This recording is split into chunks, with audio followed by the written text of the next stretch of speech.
दोस्तों, मऊ सदर की सीट पर अब उपचुनाव नहीं होगा। हाईकोर्ट का बहुत बड़ा फैसला आ गया है और इस फैसले से बीजेपी को बड़ा झटका लगेगा। फैसला क्या है जब समझेंगे, साथ ही बीजेपी को कैसे झटका लगा ये भी जानेंगे। चंद्रकांत जी, आखिर हाईकोर्ट के इस फैसले से बीजेपी को कैसे झटका लगा? देखिए, हाईकोर्ट ने एक फैसला दिया था और ये फैसला था मऊ सदर के तत्कालीन विधायक अब्बास अंसारी की जो सदस्यता थी वो एमपी एमएलए कोर्ट की सज़ा हुई थी 2 साल की हेट स्पीच के एक मामले में। और सज़ा होने के फ़ौरन बाद आपको याद होगा कि संडे के दिन विधानसभा सचिवालय खुला था और वहां से एक लेटर जारी किया गया था। मऊ सदर की सीट को रिक्त घोषित कर दिया गया था।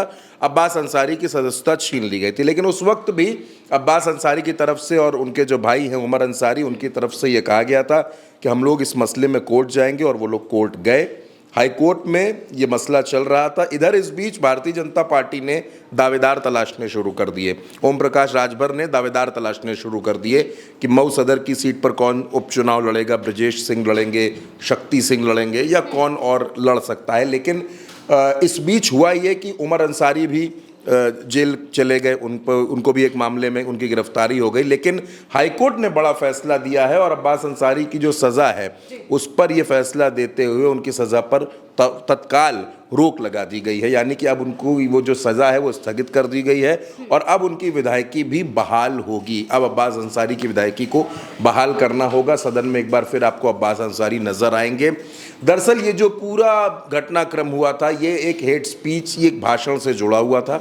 2022 का चुनाव था। अब्बास अंसारी मंच पर थे और उन्होंने एक स्टेटमेंट दिया कि मैं लखनऊ जाकर के अखिलेश भैया से मिलकर आया हूं। उस वक्त सपा और भाजपा का गठबंधन था और मैं मिलकर आया हूं और मैंने कहा है कि अगले 6 महीने तक जब हमारी सरकार बन जाएगी तो 6 महीने तक कोई भी ट्रांसफ़र पोस्टिंग नहीं होगा। अब्बास अंसारी के इस बयान के बाद उनके खिलाफ शिकायतें दर्ज हुई और ये इसको हेट स्पीच माना गया। फिर एमपी एमएलए कोर्ट ने उनको एक सज़ा सुना दी, उनकी सदस्यता जिस तरीके से गई। लेकिन अब फिलहाल जो तमाम अटकलें थी कि मऊ सदर की सीट पर उपचुनाव होगा, वहाँ कोई चुनाव लड़ेगा, और आप देखिए इसी दरमियान होता क्या क्या। इसी दरमियान उमर अंसारी जेल चले जाते हैं एक मामले में। अफशा अंसारी जो उनकी अम्मी हैं अब्बास और उमर की, वो फरार चल रही हैं। अब्बास अंसारी की पत्नी निकहत पर भी मामले दर्ज हैं। यानी कुल मिलाकर के मुख्तार अंसारी के निधन के बाद से लेकर पूरा परिवार मुश्किलों के दौर में था। लेकिन इतनी तमाम मुश्किलों के बीच में एक राहत भरी खबर ये आई है कि अब्बास अंसारी की सज़ा अब जो है वो रोक दी गई है हाईकोर्ट की तरफ से। इलाहाबाद हाईकोर्ट का ये फैसला है और अब मऊ सदर की सीट पर जो तमाम लोग ताल ठोकने की तैयारी कर रहे थे कि वो उपचुनाव लड़ेंगे, अब उस सीट पर कोई उपचुनाव नहीं होगा। अब अब्बास अंसारी ही विधायक होंगे। एक और बात इसमें जो मैं आपको बताना चाहता हूँ, बेहद ख़ास बात है। अब्बास अंसारी को जब सज़ा सुनाई गई थी तो ये भी कहा गया था कि वो गाज़ीपुर स्टे नहीं कर सकते, इसलिए वो लखनऊ ही रहते थे।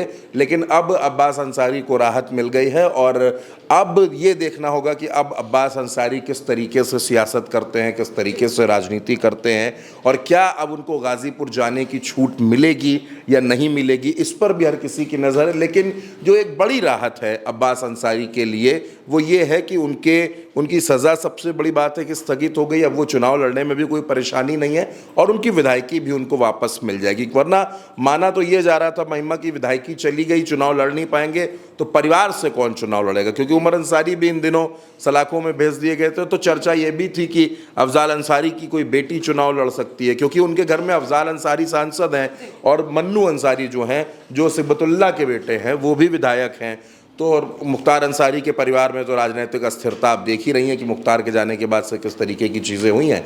लेकिन फिलहाल अब उम्मीद इस बात की है कि अब्बास अंसारी एक बार फिर अपने पॉलिटिकल ट्रैक पर वापस लौटेंगे और अब अगली लड़ाई उनकी उमर अंसारी को बाहर करने की होगी। ये भी एक बड़ी जंग उनके लिए है, लेकिन एक बड़ी जीत की तरह इसको अंसारी, मुख्तार अंसारी के जो बेटे हैं अब्बास अंसारी, वो और उनके जो तमाम समर्थक हैं वो इसको देख रहे हैं कि अब्बास की विधायकी अब वापस मिल जाएगी। तो ये अभेद किला था। भारतीय जनता पार्टी यहाँ पर कुछ कर नहीं पा रही थी, इस सीट को जीत नहीं पा रही थी।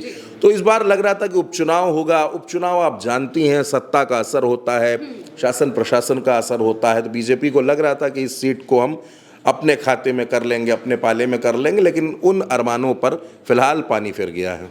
बिल्कुल, यानी कि अब्बास अंसारी को लेकर ये जो फैसला आया है हाईकोर्ट का, ये बहुत अहम फैसला है और उनके लिए एक खुशी का मौका भी है, क्योंकि हाईकोर्ट ने अब उनकी सदस्यता बहाल हो गई है इस फैसले की वजह से, यानी कि अब मऊ में उपचुनाव नहीं होगा और बीजेपी जिस तरीके से कोशिशें कर रही थी वो कोशिशें भी अब फेल हो गई हैं। फिलहाल के लिए मेरे और चंद्रकांत जी के साथ इस चर्चा में इतना ही। आप देखते रहिए भारत एक सोच।